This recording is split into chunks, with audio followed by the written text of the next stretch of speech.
یا ایتھا النمل ادخلوا مساکنکم۔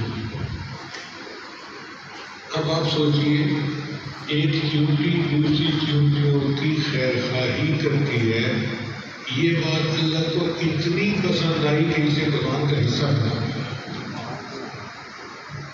تو اگر ایک انسان دوسرے انسان کی خیر خواہی کرے گا تو اللہ کو کتنا پیار ہے۔ اس لیے بخاری شریف کی روایت ہے، بنی اسرائیل کی ایک گنہگار عورت تھی، جا رہی تھی، اس نے پیاسے کتے کو دیکھا جو پیاس کی وجہ سے زبان باہر نکالے ہوئے تھا۔ اس نے کسی طریقے سے اس کو پانی پلایا۔ جب کتے کی پیاس بجھی، اللہ نے اس عورت کی زندگی کے سب گناہوں کو معاف کر دیا۔ کہاں اتنے بڑے بڑے گناہ، اور پیاسے کتے کو پانی پلانے پر اللہ نے سب گناہ معاف کر دیے۔ اگر کتے کے ساتھ بھلائی کرنے کا اللہ اتنا پیار کرتے ہیں تو کسی انسان کے ساتھ بھلائی کرنے پہ اللہ کو کتنا پیار ہے۔ نبی علیہ السلام نے اپنے صحابہ کو یہی بات سکھائی تھی کہ تم دوسروں کو نفع پہنچاؤ۔ ارشاد فرمایا خیر الناس، انسانوں میں سب سے بہترین انسان وہ ہے من ینفع الناس، جو دوسرے انسانوں کو زیادہ نفع پہنچاتا ہے۔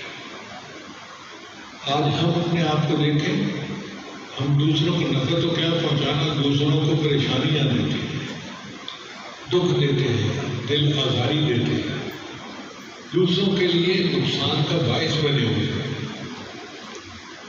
تو ہمیں اپنی زندگی کی روش کو بدلنا چاہیے۔ آج گھروں کے اندر اتنے جھگڑے ہیں، اتنے مسئلے مسائل ہیں، ان کی بنیاد یہی ہے۔ بہو سے پوچھو، وہ کہتے ہیں کیا کروں، میرے تو اس گھر میں کوئی وقت ہی نہیں، کوئی اوقات ہی نہیں، میں تو ہوا میں ہوں۔ ساس سے پوچھو، وہ کہتی ہے کہ بیٹے کی جب سے شادی کروائی مجھے تو پوچھتے ہی نہیں، میں تو ہوا میں ہوں۔ اللہ قرآن مجید میں اس کا طریقہ بتا رہے ہیں۔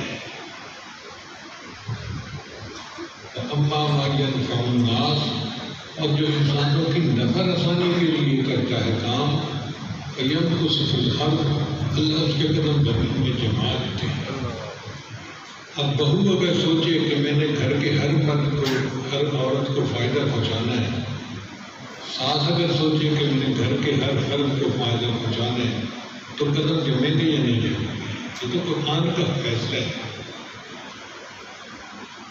تو ہمیں چاہیے کہ ہم خیر خواہی والی زندگی کو اپنائیں اور اپنے اندر خیر خواہی کا جذبہ کریں۔ یہ خود نہیں پیدا ہوتا، پیدا کرنا پڑتا ہے، احساس کرنا پڑتا ہے۔